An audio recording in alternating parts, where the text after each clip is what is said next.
Well, my friends, the time is here as Android 16 is finally released, and I've got to be clear, this isn't the big Android 16 update that we all want with Material 3 Expressive. That's going to be cooking for a few more months at the very least, so think about this update more as a foundational one, with Google implementing some critical behind-the-scenes work, refining the core functionalities, and making way for that larger update in the fall. That said, here at 9 to 5 Google, we have been painstakingly tracking the most important changes, so please, sit back, relax, and of course, if you appreciate Android deep dives like this, consider subscribing to the channel because we have a lot more Google/Android related content coming your way. Right off the bat, let's talk about one of the biggest, most impactful feature introduced in Android 16, known as live updates. At this point, you've probably, hopefully, heard about it a fair bit by now, but live updates is a new class of notification within Android 16 that allows apps to provide information with a progress bar. This will typically serve as a timeline or tracker for specific apps like Google Maps for general navigation, Waymo for tracking the status of a ride, and food delivery apps to monitor the status of an order. And some live activities will even have quick access to specific actions associated with it, like calling, messaging, or tipping your driver. This was something that we've needed in Android for quite some time now, and it does come with a ton of practical benefits. It's more convenient because it can display critical information directly on your lock screen so you can stay informed at a quick glance. This means less fumbling around with your phone, less unlocking it, and more immediate access to the information you need most. It should also make general interactions with these apps much more efficient as you'll have real-time information in an easily accessible location. Super useful for knowing exactly where your rideshare is without having to open an app, or knowing exactly when your pizza delivery will arrive just by looking at your lock screen, as a few examples. And as I mentioned, this class of notification is interactive, so you will be able to perform some of the most commonly used actions as quickly as possible, which is always helpful for saving time and streamlining interactions with these apps. But probably the best part, at least to me, is that this feature is not just coming to Pixel devices, but other manufacturers as well, like Samsung and their Now Bar, OnePlus with their Live Alerts panel, plus Vivo and Xiaomi devices. So personally, I find it's really good news to hear a large majority of the Android ecosystem will be able to take advantage of this new feature, and hopefully this widespread adoption will encourage developers to implement live updates in their apps as quickly as possible. Next up, there's a pretty major change to the battery information in Android 16 that you should know about, which is a new battery health stats page for select Pixel devices. The purpose of this page is to view your battery health stats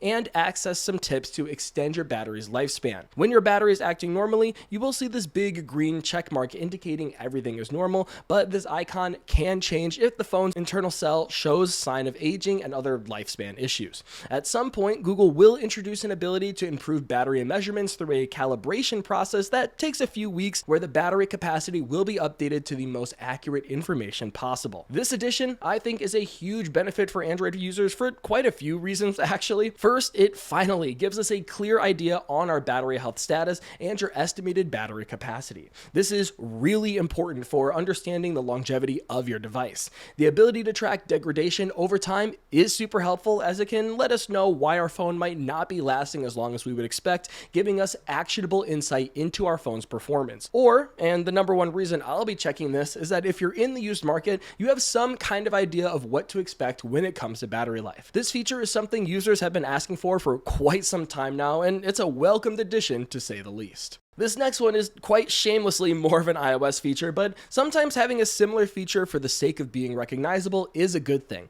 And with this, I'm talking about a new shortcut to access Google Wallet with a double tap of the power button. In the past, double tapping the power button for most Android devices has been tied to opening the camera, which is what me, a real Android purist, is going to continue to do for the foreseeable future. But if you do go into the settings app on the gestures page, you will now be able to link it to Google Wallet instead. This does mimic the way a double press button opens the default payment system on Apple devices, so if anything, I'm glad we have an option for users switching to Android. This makes the transition smoother and provides a familiar interaction, which is always great, but also it is just simply nice to have quick access to your preferred payment method, especially if you're using your phone for payments on a frequent basis. It's a smooth process, being able to quickly double tap the power button to immediately have your wallet open, so it's a huge win in my book.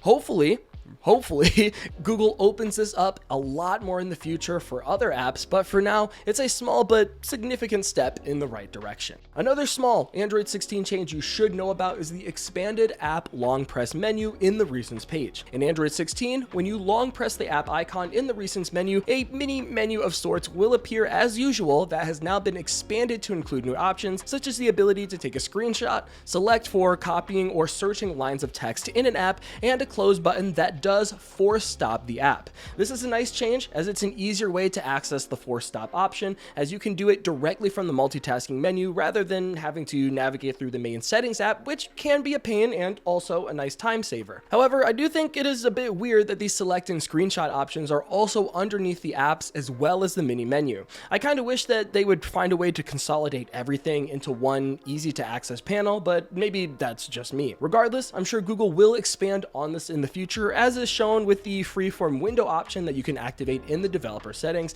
and I can't wait to see how this gets built on as time goes by. Next up is a small but incredibly important option that goes by the name Regional Preferences. With this option, users can easily change the system measurement units, temperature units, and more through this new Regional Preferences tab in the settings. In the past, Android had system level defaults for information like units of measurement and temperature based on a device location or language, and while this system worked fine enough, there wasn't a straightforward menu for this if you wanted to easily change this preference. When you do make a change, it will be reflected in apps that use Android's default setting, like the Google Pixel Weather app, for example, while other apps still might have their own dedicated settings, so you will have to keep an eye out for that. Overall, it's a nice benefit to have, as it's much easier to change your specific preferences now and makes Android a lot more usable in this regard, as you don't need any silly workarounds to change these regional preferences now. And last but not least, the final Android 16 change you need to know about is the oh-so-classic Android Easter egg, which is pretty much the same as last year, but there are now a few fun little additions. As you may know, the Android 15 Easter egg lets users control the spaceship, where you can adjust the direction and speed by dragging your finger around the display. In this little mini game, you can find planets, and if you land on them, you can plant a flag, which is a cute little touch. But in Android 16, you now have a new autopilot mode where the game will run in the background and integrates with Android 16's new live update feature. When autopilot is activated, it triggers a live notification that tracks the position of the little bug droid in relation to the digital solar system, both in the quick settings panel or the lock screen. Personally, I absolutely love the yearly Easter egg, as it's such a staple for the Android ecosystem, and it's a fun addition that sets Android apart in its own special way. I find it adds so much charm to the Android experience, and it's a super fun tradition that hardcore tech enthusiasts love to play around with, so good on you, Google, for keeping it going. And that, my friends, are the top Android 16 features that you should at least know about if you're someone that's trying to stay up to date on the biggest, most important changes. Trust me, I really wish there was a lot more to talk about here, but as we all know, the QPR1 update is when you can expect some of the bigger changes, while this one was more formality, cleaning up loose ends and getting Android 16 complete and out of the way in preparation for that larger overhaul update, hopefully coming sometime around September-ish, which is about 4 months away from this stable release. That said, let me know what you think regardless. Are there any items you wish were in this update that didn't make the final cut? Are you happy with the changes so far in this update and maybe what we can see in the future? Please leave a comment and let me know, but in the meantime, I'm getting out of here. Until next time, this has been Jordan Floyd from 9to5 Google. Thank you so much for watching, and I'll see you in the next one.